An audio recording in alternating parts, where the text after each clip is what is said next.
Aleluia. Aleluia. Antes de você sentar, feche seus olhos por um momento.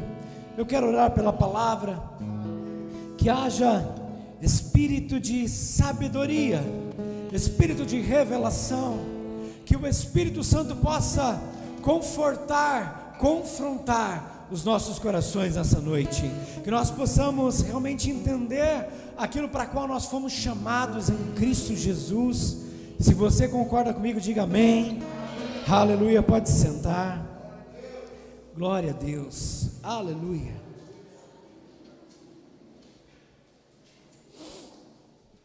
Aleluia.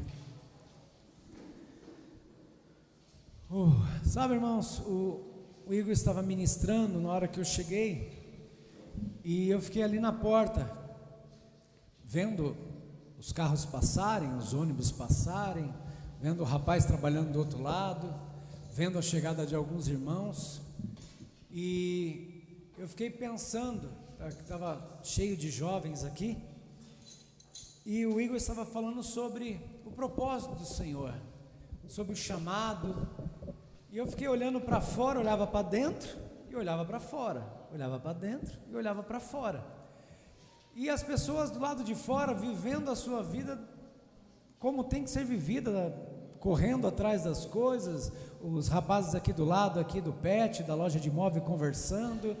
Isso eu estou falando para você ver como que eu reparei nas coisas aí fora. Um casal sentado do outro lado da rua, conversando, estavam comendo, conversando, e aí os irmãos chegando, e Deus colocou algo no meu coração, como que é interessante, nós aqui dentro, nós ministramos sobre as coisas eternas, nós ministramos aqui sobre as coisas que nós desejamos viver na eternidade. Tem alguém que deseja viver coisas boas na eternidade? Diga amém. Então eu fiquei pensando aqui, falei, nossa, a igreja é como uma bolha fora do tempo, porque o que nós ministramos aqui, pode ter outros tipos de ministração, outros tipos de coisas, mas nós como igreja, aquilo que nós falamos aqui, tem a ver com a eternidade, tem a ver com o seu papel, tem a ver com a sua vida, destinando para a eternidade, amém? E eu não sei você, mas você já teve um sentimento de perda na sua vida? Talvez você já passou por isso alguma vez, um sentimento de perda. Talvez você perdeu o emprego, você levantou motivado naquele dia, se trocou, tomou aquele café da manhã, saiu, e aí chegou no trabalho, e a primeira coisa que o supervisor ou alguém falou, uma empresa grande, falou assim para você: passa lá no RH agora, nem bata o ponto. Alguém já passou por isso aqui? E aí você tem que ir lá para o RH. O que você vai fazer no RH? Vai dizer bom dia para a moça. Aí chegando lá, a pessoa fala: olha, nós queremos, eu vou dizer com as minhas palavras, né, mas queremos agradecer o seu tempo aqui, mas você está sendo desligado do quadro de cooperadores, né, porque hoje não é mais funcionário, né, hoje é cooperadores, né, colaboradores, né, e não vai ser mais necessário você estar prestando o seu serviço aqui. Isso não gera um sentimento de perda, né? Perdi o emprego, e agora o que vai ser? O que vai ser do cartão que vence depois de amanhã? O que vai ser da conta de água, de luz? O que vai ser? O que eu vou comer? Com certeza, se você passou por essa situação, você vai pensar essas coisas. Talvez você já perdeu a hora de um compromisso importante e ele passou. E aí você fica com aquele sentimento de perda. Meu Deus, por que eu não acordei mais cedo? Por que eu não fui dormir mais cedo? Por que eu não coloquei o relógio mais cedo para despertar? Por que eu não pedi para fulano, para o cachorro latir? Para eu não perder a hora. Ou você perdeu uma oportunidade. Sabe, eu estava lendo ontem algumas histórias, algumas coisas, e inventaram um personagem fictício, da qual ele viajava, e toda vez que ele viajava, ele via algo interessante nas viagens, e passados anos, aquilo que ele viu de interessante se tornou realidade no país onde ele estava. Então ele foi para a Itália e, chegando na Itália, viu lá umas cafeterias onde vendia uns cafés cremosos, alguma coisa, e ele achou aquilo interessante e falou: nossa, eu acho que eu vou voltar para o meu país e vou montar isso, né? E aquilo apenas passou. Passado alguns anos, ele entrava numa cafeteria e tomava um café gostoso, com tudo aquilo que lhe tinha direito, e era a Starbucks. E aí aquele sentimento de perda de oportunidade. Eu não sei se você já teve esse sentimento, né? Eu sei que quando eu vou fazer compra, não sei se é igual a vocês, mas eu pesquiso muito. Vou para a internet, visito loja.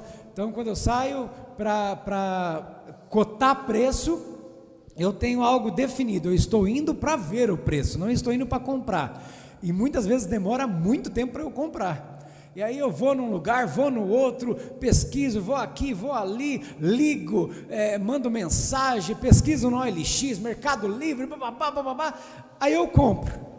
E eu não sei se você tem esse sentimento. Passado alguns dias, você vê a mesma coisa que você comprou com preço reduzido. Você fala: nossa, perdi a oportunidade, gastei dinheiro a mais. Bom, eu quero gerar esse tipo de sentimento nesse início de pregação, porque eu lembro um dia, irmãos, que eu passei por esse sentimento por outros, e foi terrível.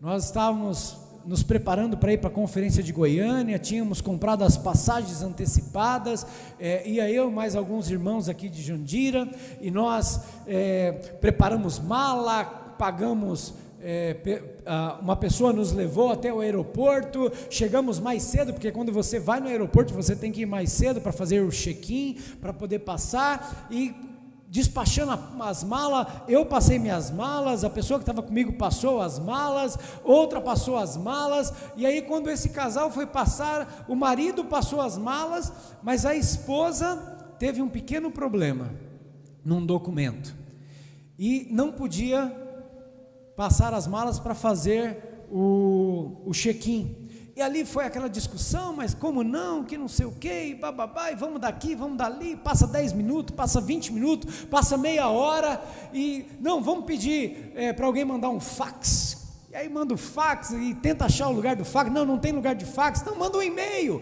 vamos mandar um e-mail, e tenta achar um lugar de e-mail, e aquela confusão toda, e resumindo, chegou o horário de embarque, e ela não pôde embarcar, e aí aquele sentimento, eu passei por um sentimento de perca de oportunidade, de frustração por causa deles, e aí aconteceu que aqueles que já tinham enviado a mala, teve que ir embora, teve que embarcar, e eu sou um deles, e esse casal teve que voltar, perdeu a viagem, e eu lembro que foi um sentimento muito ruim, uma decepção, uma frustração, aquela coisa ruim, e é interessante, o avião não caiu, né? Porque senão poderia ser, porque o avião ia cair, então Deus estava livrando eles.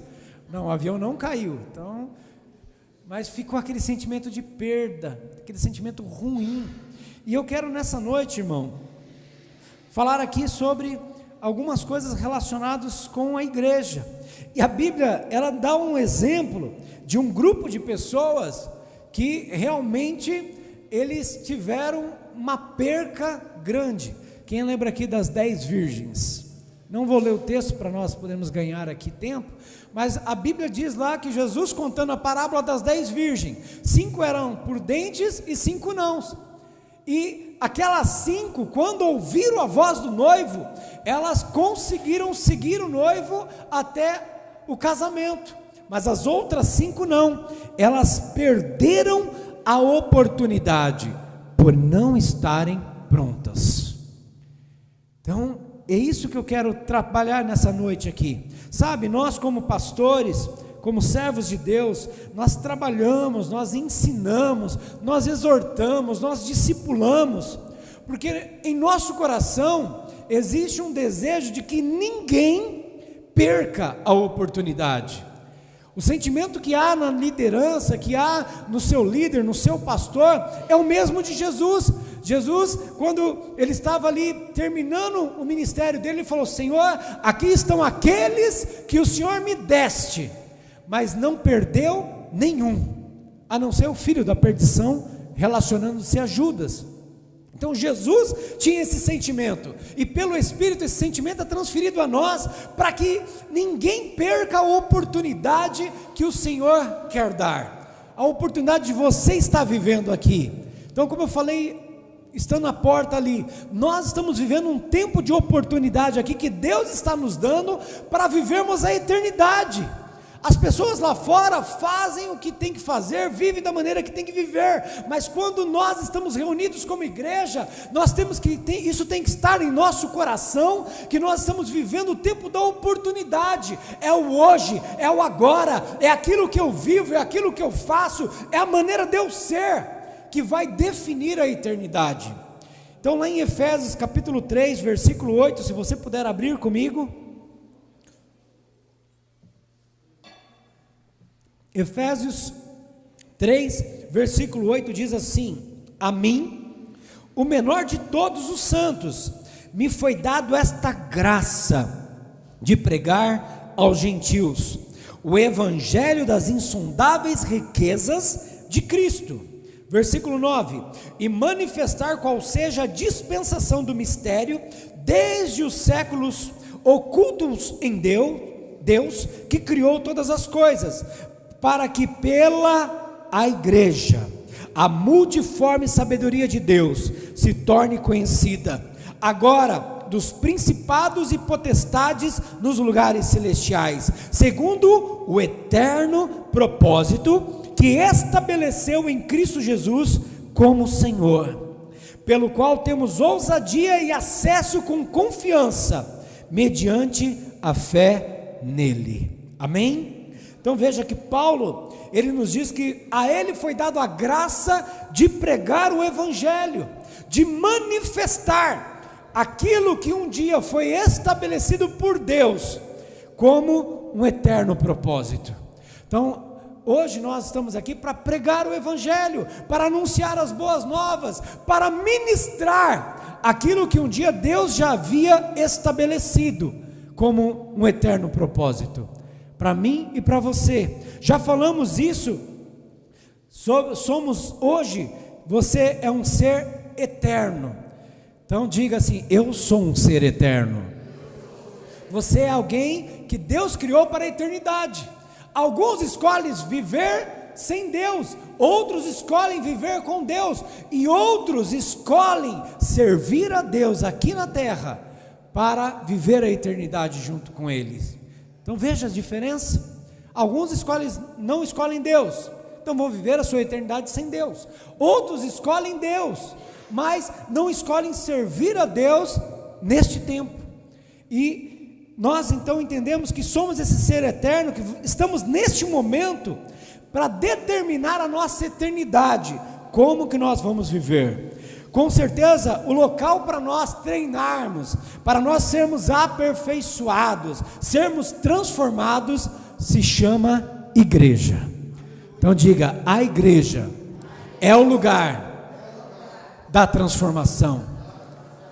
Não tem como, irmãos. Então nós fomos tremendamente abençoados por este livro, uma vida com propósitos, e isso gerou em nós mais convicção daquilo que nós queremos, daquilo que queremos para a nossa vida e o resto da nossa vida.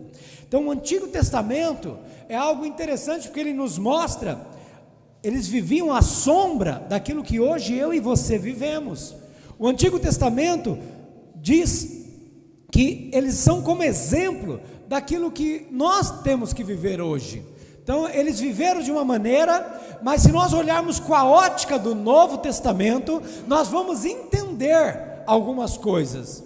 Então Deus lá, Ele separou um povo, separou um homem, através desse homem constituiu uma nação, constituiu um povo, esse povo cresceu, esse povo ficou cativo lá no Egito. Deus então libertou o povo, e Deus tinha uma promessa, havia uma terra para aquele povo, havia um lugar para eles serem aquilo que Deus chamou eles para ser. Então, para nós entendermos melhor o que eu quero falar nessa noite, quando Deus tirou o povo do Egito, levou até as portas de Canaã, E Deus, nesse trajeto, Ele havia estabelecido o tabernáculo, amém? E o tabernáculo nada mais era do que a representação de Deus no meio do povo. E Deus então constituiu o tabernáculo, aquele povo que havia mais de 3 milhões de pessoas, eles tinham que se acampar ao redor do tabernáculo.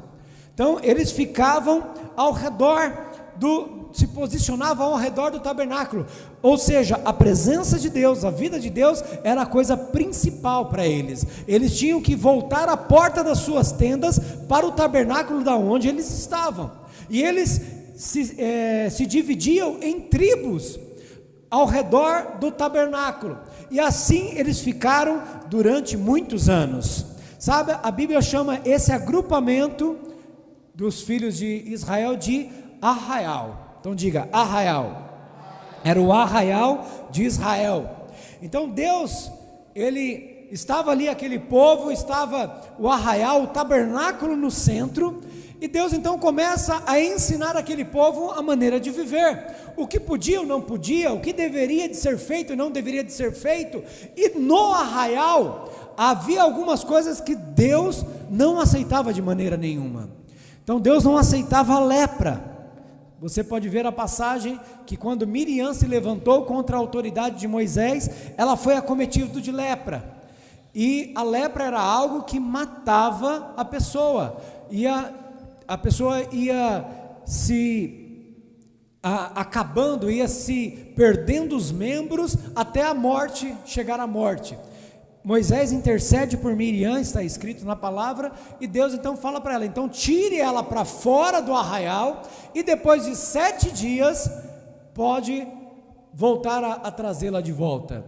Então, todas as vezes que você vê fora do arraial, é algo que é ruim, é uma imundícia, é algo impuro, que não poderia de se ter.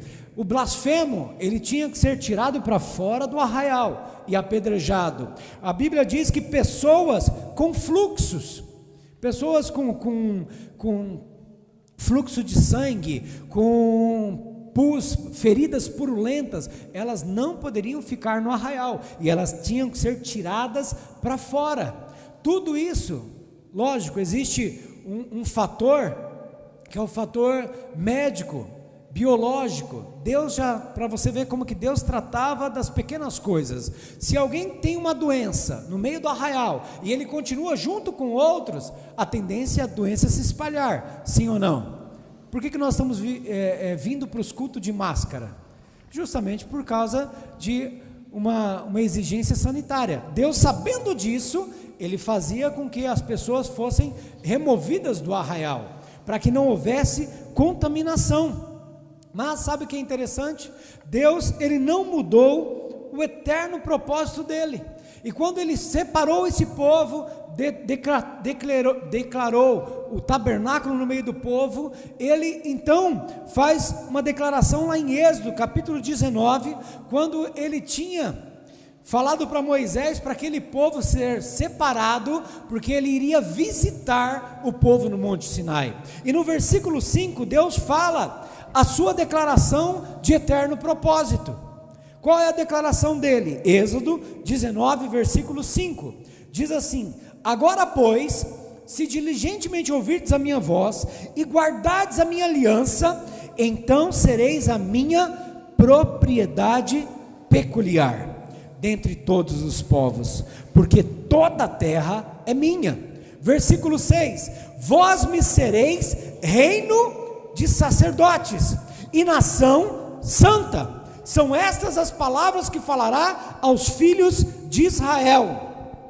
Deus sempre desejou constituir um povo para si, um tipo de pessoa, uma estirpe, com certas qualidades que não havia na terra. O desejo de Deus era estabelecer um povo para si. Aquele povo de Israel ali era a preparação disso. Deus estava preparando aquele povo justamente para aquilo que hoje eu e você devemos de viver. Hoje o arraial é a igreja, irmãos. Hoje nós somos o arraial de Deus. né? E você já percebeu que quando as pessoas elas saem do arraial, elas manifestam todo tipo de imundície, todo tipo de impureza? Basta você ver pessoas que saem hoje da igreja. Eu estava compartilhando isso com os irmãos lá que trabalham comigo, né? A pessoa sai fora do arraial, ela faz coisas que não deve. Sabe que na Bíblia, Deus até coloca um lugar fora do arraial para você fazer as suas necessidades. E havia um anjo, que era um agente sanitário, que ele passeava pelo arraial. E ai daquele que fazia as suas necessidades perto da tenda.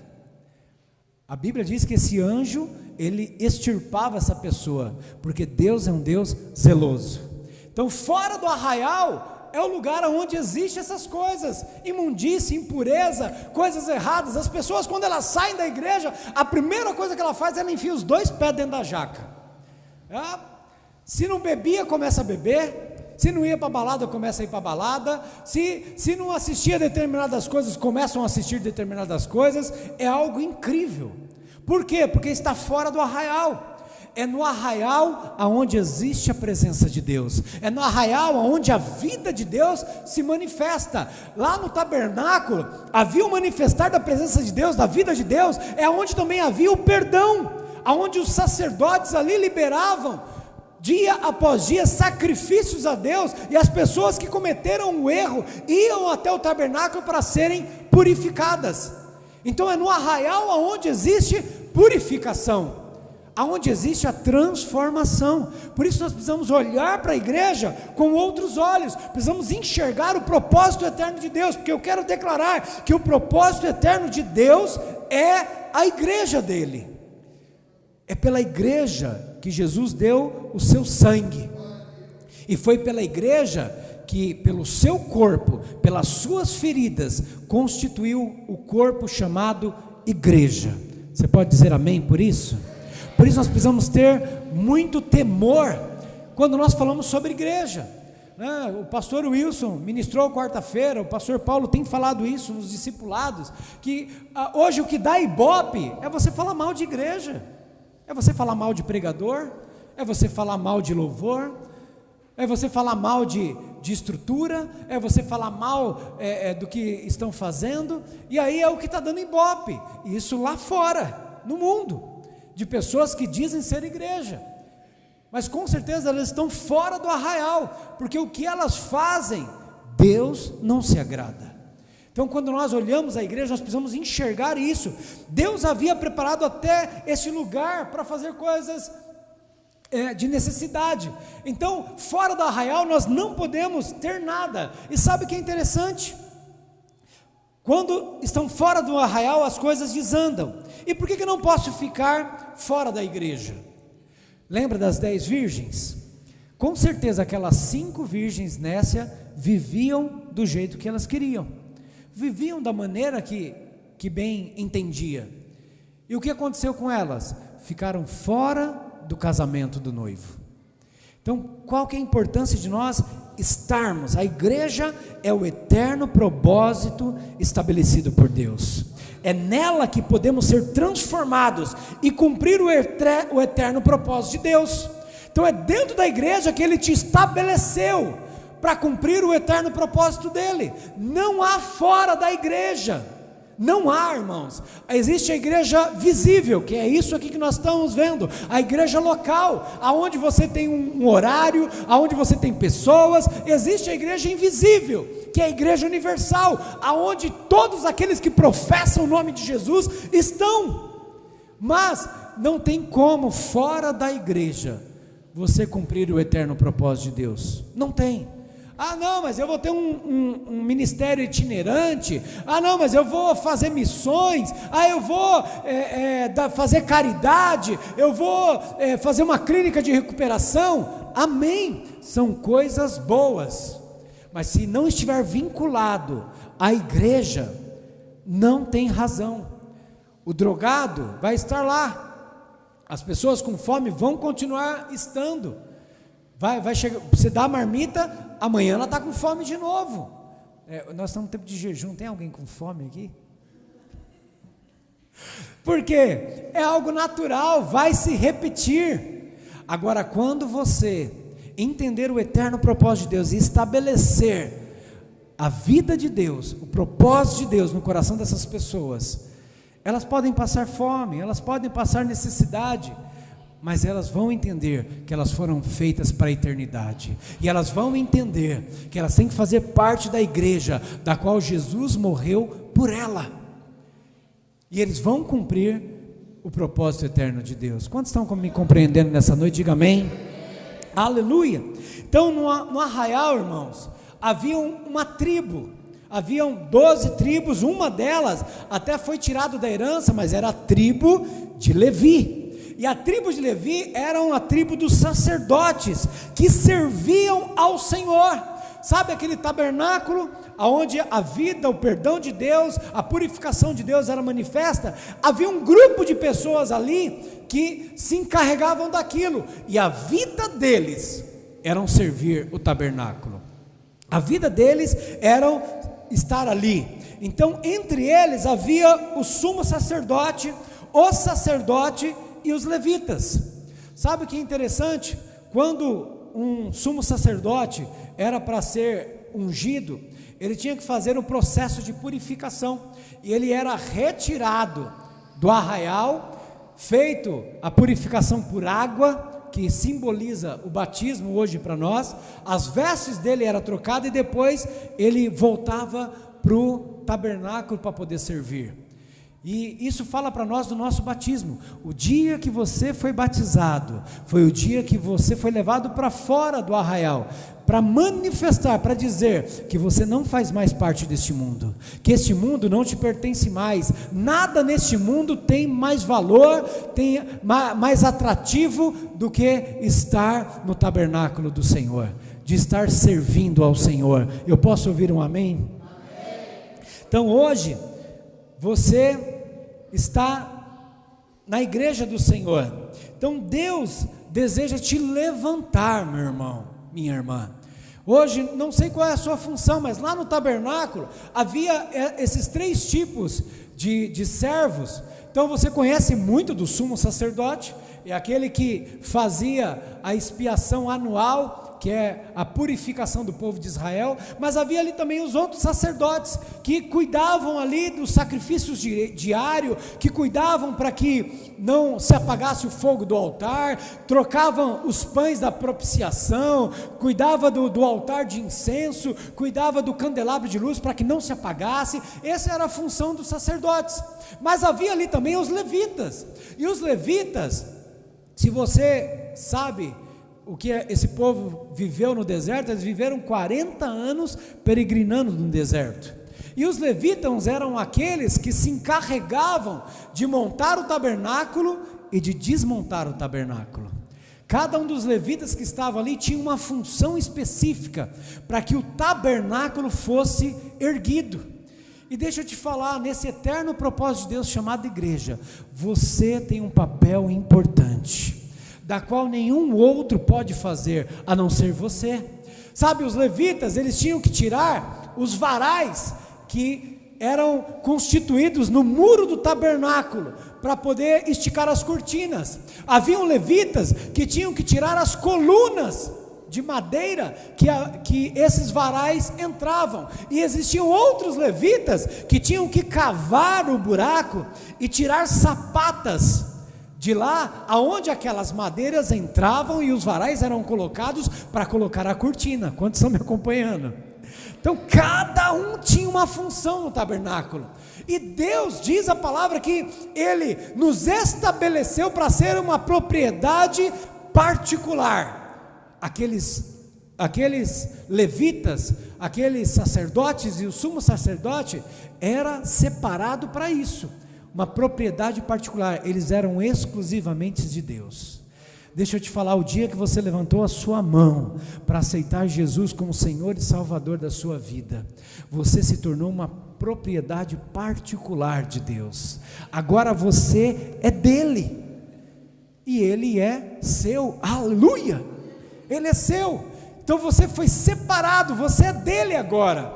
E mais ainda, a Bíblia diz que Deus nos chamou para sermos uma nação de reino sacerdotal.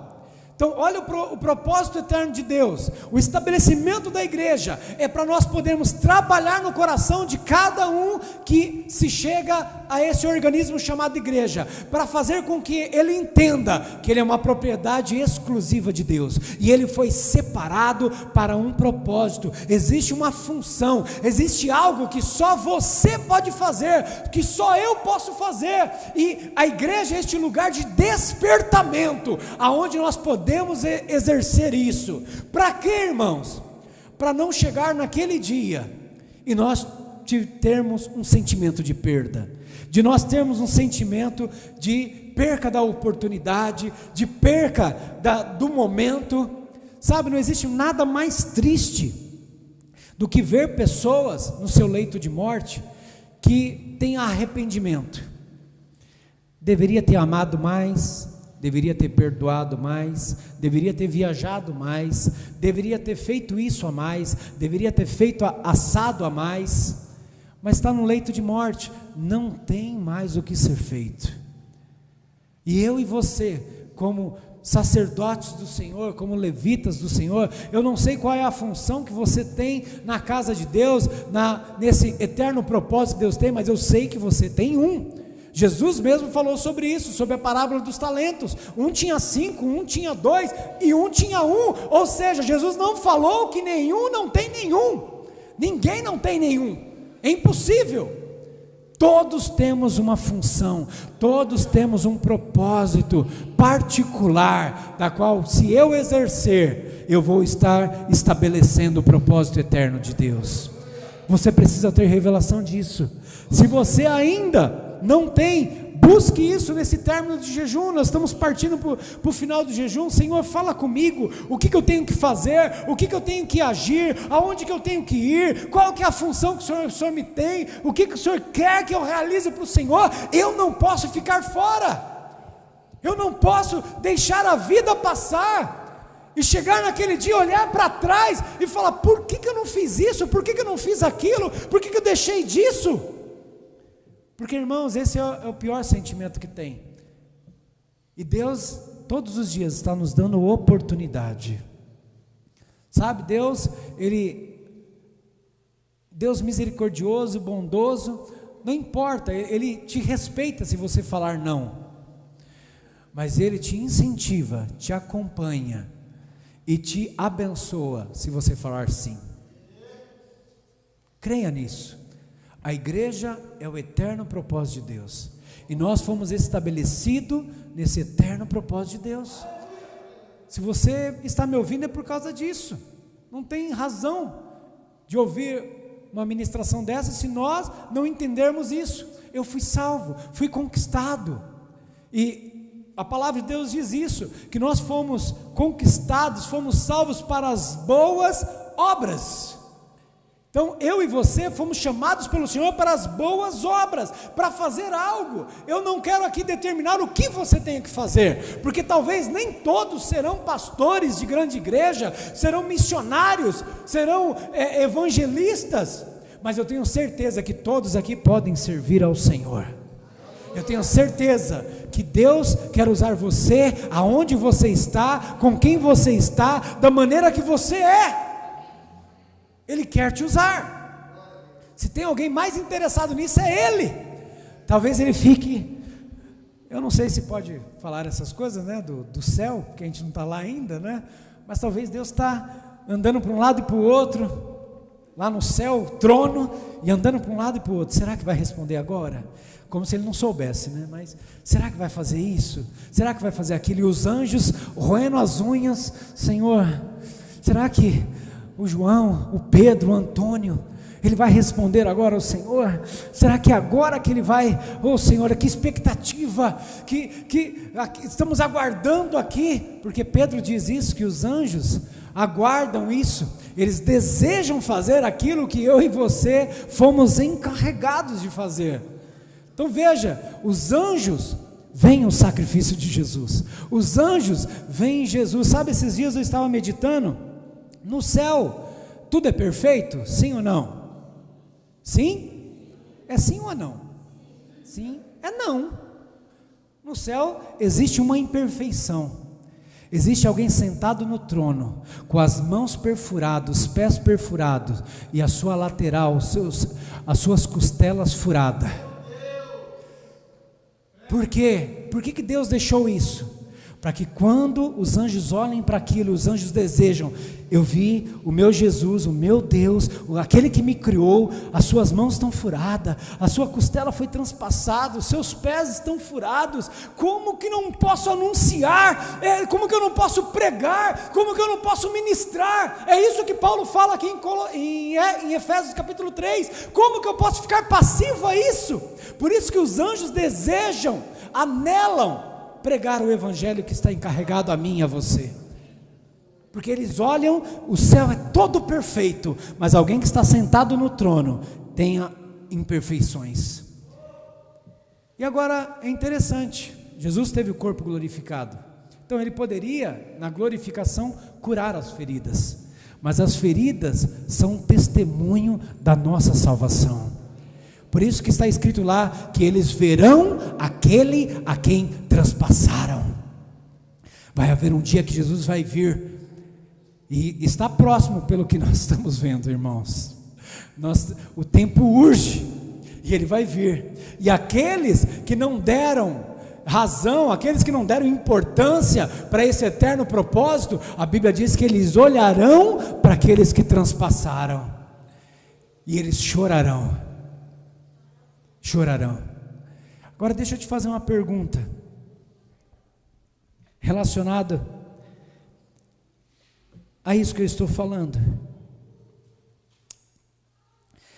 Se você vivesse nos tempos de Jesus, imagine você na época de Jesus, que Jesus estava separando os 12, estava pregando, você vendo Jesus, você ouvindo Jesus naquele tempo, e você fosse um dos discípulos, porque você não precisava ser um dos 12, você poderia ser outros discípulos.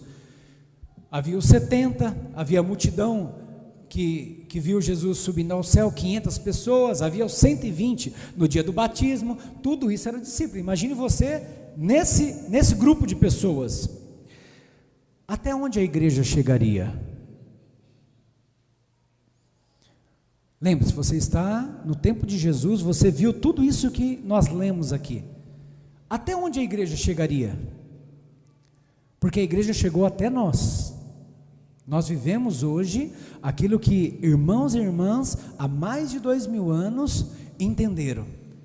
Agora, se fosse você, com o tipo de compromisso que nós temos, com o tipo de dedicação que nós temos, com o tipo de vida que vivemos, será que a igreja chegaria?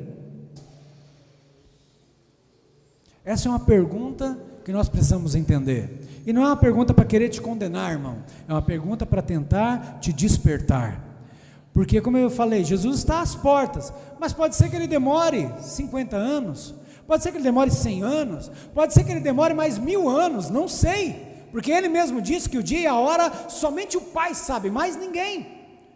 Mas enquanto ele não vem, o que vai ser da igreja? Enquanto Jesus não voltar para buscar a sua igreja, o que nós vamos fazer como igreja? Vamos falar que somos igreja, mas viver fora da igreja? Vamos falar que nós fazemos parte da igreja, mas não buscamos aquilo que a igreja busca? Quantos estão me entendendo nessa noite? Diga amém. Sabe, irmão, nós estamos aqui alertando a cada um, para que possam entender, você tem um papel para exercer na igreja, você tem algo para ser feito. Sabe, ontem a pastora falou sobre isso, sobre os filhos do pai amoroso, e eles não entendiam quem era o pai. Sabe, muitos de nós não entendemos o que é a igreja, porque basta nós vermos as nossas atitudes, os nossos comportamentos, basta você ver quem sai fora do arraial, o que eles fazem. A primeira coisa é colocar latinha e garrafa no Facebook, ó, tá aqui, ó, a Heineken, a Skol Beats, pode ver, se eu estiver falando algo errado, basta você acessar a internet. Está lá.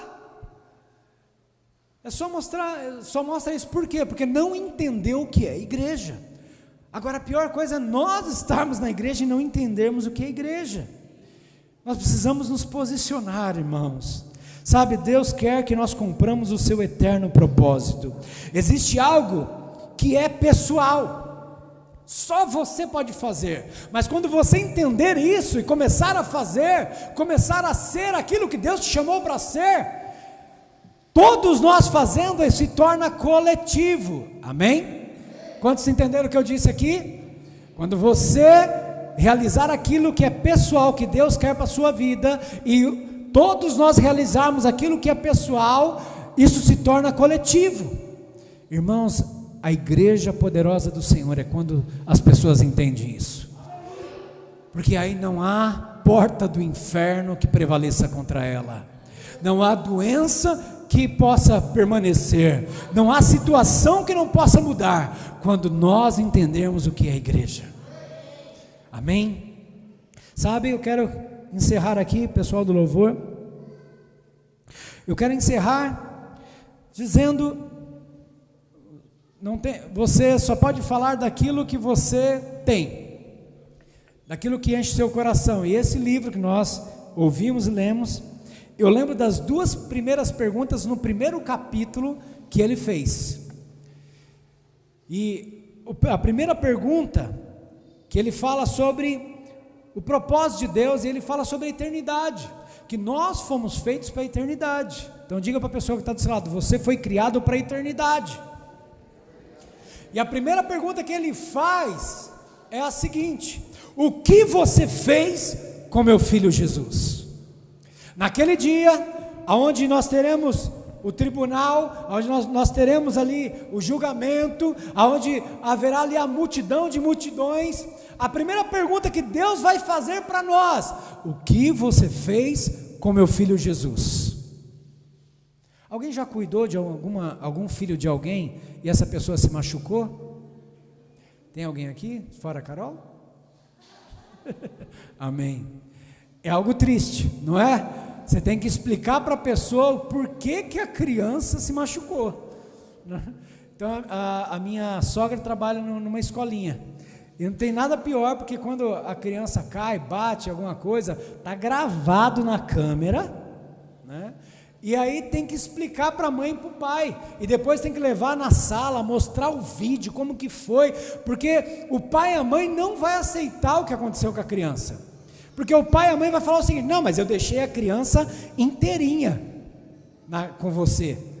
Agora olha o tamanho do galo, agora ela vem com acessório, olha o tamanho do galo que ela está, e aí tem que ficar explicando. Deixa eu te falar, nós vamos ter que explicar para Deus o que fizemos com o seu filho. O que você fez com o sacrifício dele? O que você fez com o nome dele? Você o honrou? Você dedicou sua vida a ele? Essa é uma pergunta que nós vamos ter que responder. E a segunda é: o que você fez com tudo que eu te dei? O que você fez? O que você fez com a vida que eu te dei? Com a saúde que eu te dei? O que você fez com o carro? O que você fez com a casa? O que você fez com o trabalho? O que você fez com a família? O que você fez com o seu casamento? O que você fez com tudo aquilo que eu te dei? Deus vai nos perguntar sobre isso. Irmãos, que nós possamos responder Ele da melhor forma possível.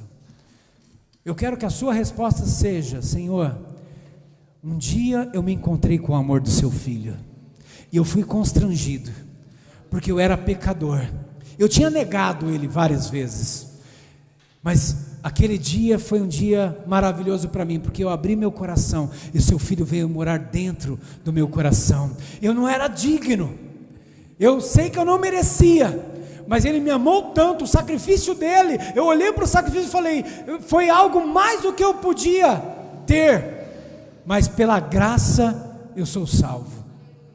E Senhor, todos os dias da minha vida, eu procurei honrar este nome, eu procurei ser parecido com Ele, eu procurei falar como Ele fala, eu procurei agir como Ele age, eu procurei ser como Ele é, porque Ele é o bem maior da minha vida. E a segunda, eu quero que você possa responder para Ele: Senhor, eu fiz parte da igreja, e tudo aquilo que o Senhor me deu, eu investi na igreja, meu tempo, a minha vida, a minha saúde, a minha família, os meus bens. Senhor, tudo aquilo que o Senhor me deu, eu entrei de cabeça na vida da igreja, para estabelecer esse eterno propósito do Senhor, porque eu sei que tudo aquilo que o Senhor me deu não era meu, por isso eu tinha que devolver, e a única maneira de devolver isso, era servindo ao Senhor. Ô irmão, isso é uma revelação que o Espírito coloca no meu coração.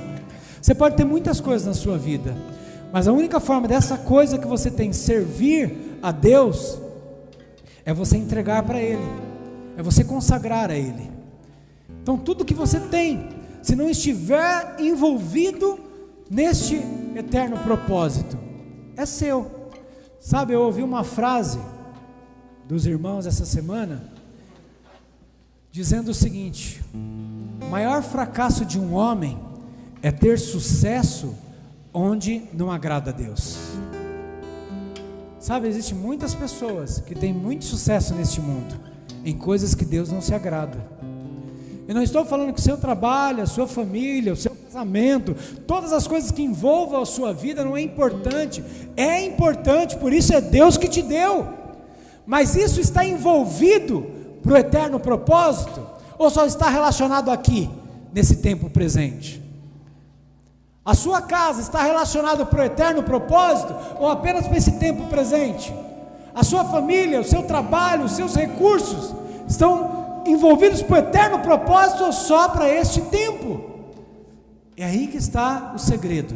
E eu espero que você possa responder ao Senhor: Senhor, tudo que o Senhor me deu, tudo que eu tinha, até o que eu não tinha, e o que eu desejava, era porque eu queria devolver para o Senhor, eu queria retribuir o que o Senhor fez por mim. Fique de pé no lugar onde você está.